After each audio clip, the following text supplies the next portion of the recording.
As parents, we have a duty to care for our kids. It goes beyond putting a roof over their heads and making sure they're fed. Raising children to make good decisions is the most important job of a parent, and it often begins with a simple conversation, even when the topic is uncomfortable. Talk to your kids about things like vaping, drug use, and addiction, because if you don't, someone else will.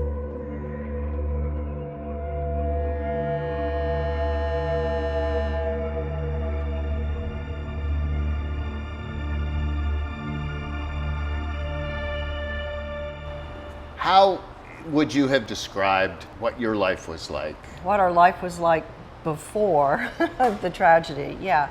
So I would say we were probably a very typical middle-class family, if you will, living in a nice neighborhood, very comfortable. We spent summers at the beach or we were at the pool. They were all involved in sports.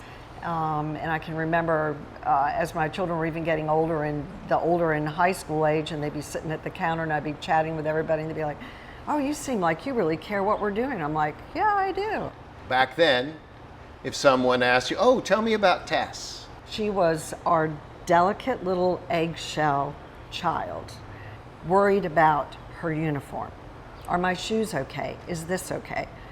We'd be like, okay. And I never thought much of it other than she is the very sensitive little child. Same thing with her schoolwork. If there was any little mix-up in the routine, Tess was devastated. There was no variance. She was very... So she just had some signs of anxiety. She had some signs of anxiety, and also when she was in middle school and she went off on a beach trip with a friend, I was at work and she called me. They were on their way home and she says, "I don't know what's wrong with me. I can't breathe.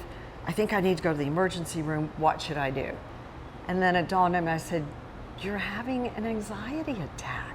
So there are those things now looking back that I remember about Tess. If more parents today can pay attention to those behavior patterns. Sure, and there are non-medication techniques for breathing and all the things that you can teach your kids that would be really helpful.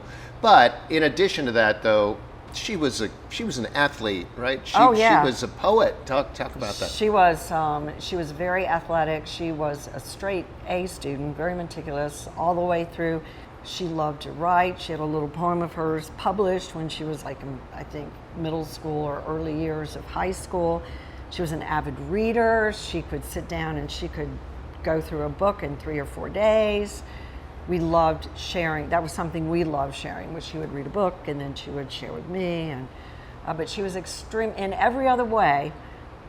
She was just a knockout, top notch. And so it was hard to weigh those two things. But if I could say to anybody now, pay attention to those little nuances, those little things that might be a signal that you've got something more going on. For some kids, when they have that opioid for the first time, it calms their brains in a way that, other medications can do too. But they're like, "Oh, wait, this I feel like, oh, I don't feel this anxiety anymore. I don't have this fear." The story in the book Dope Sick is that Tess told the author, Beth, my wife, at some point as a young adult, she had been on prescription opioids. She went off them. She Googled her symptoms, and they sounded an awful lot like withdrawal. When did you first see a concerning change in her behavior that let you know that she had a bigger problem than you had thought? She just started, it was harder and harder. She had these periods of, falling apart over certain things. But, and then she couldn't get up and go to work. And then she just, the emotion was taking over on her. But how do you pinpoint? All I can say is that by the time they get to that point, that boat has already set sail. So when it actually started, I was totally unaware. And what people who have addiction issues get really good at is hiding things, right? Right. And so if something goes missing or they don't have any money, there's a reason for it. Right. And I'm sure you weren't used to having to deal with one of your children lying to you all the time. But that became a pretty regular thing, right? Right. There's no way you can prepare anybody for it. There's no way you can look back on that and figure out how anything could have been any different. You're living in the moment. Think about it. Almost 10 years ago, nobody was even talking about this. No one had a clue. You were just left with a list of 1-800 numbers, remember? And you're calling and calling all these centers and just running up on dead ends of, well, what kind of insurance do you have, and how much can you pay up front, and blah blah blah blah. And we can fix anything for the right amount of money, right? So those were really tough years. And we've come a long way in 10 years. Yeah, this is, as a society, as medical practitioners, all that's improved. I don't want to dwell on what happened to Tess too much, but our viewers won't know unless we let them know. So, I mean, Tess is no longer with us. I don't know what you want to share about that, and I don't want to push you beyond where you're comfortable sharing. Well, it's we're coming up on 5 years, I think, this Christmas Eve, that she was found, brutally murdered in a dumpster in Vegas, where she went for treatment. When she told me that she had left this addiction treatment center in Vegas, was, oh my gosh, I said, please go back. And her response to me was, Mom, this is BS, in more descriptive words. And I thought, oh my Lord. Then, as you know, Beth and I made a trip out to Vegas.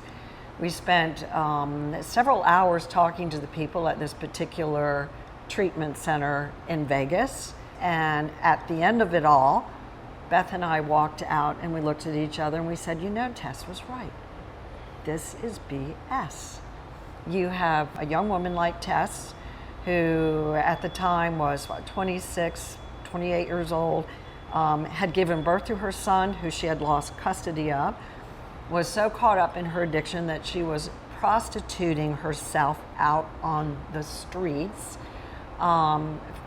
totally written off by most of her family and friends.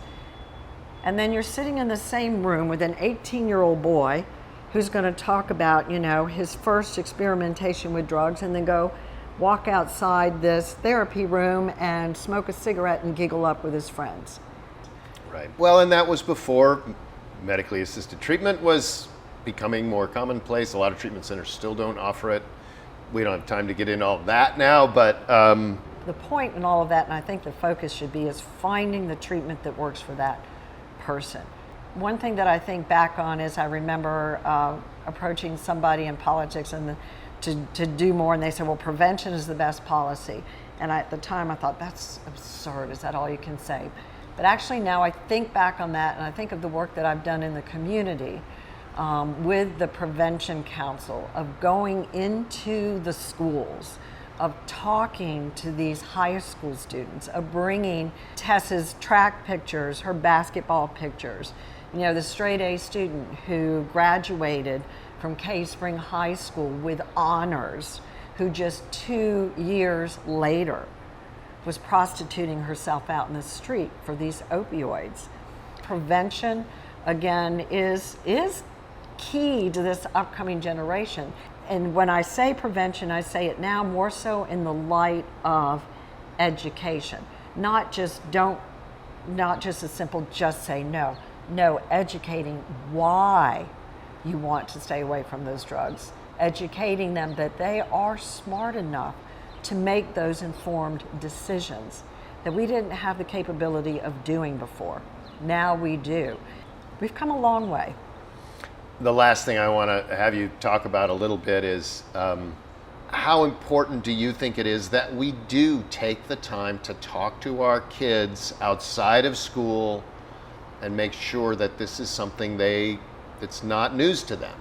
It's not anything that we should be afraid of. It's part of life, right? And we're coming out of a generation that we had pills to fix everything. You're a diabetic, you can overeat, you can gain weight, don't pay attention to your diet. We have medicine that will fix that for you. We'll just give you a little more insulin, we'll give you a little more of this, we'll give you a little of that.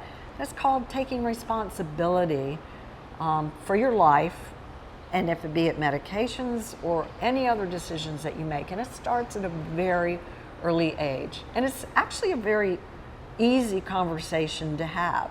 And probably one that, I guess, when you come from where I did with Tess and her experience, you're much more alert to having those conversations and paying attention to, do you make the right choices?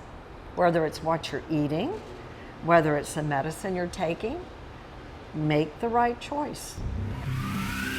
Blue Ridge PBS and PBS Appalachia are proud to partner with the Virginia Department of Education to create and share resources to help parents understand some of the dangers and risks affecting their kids.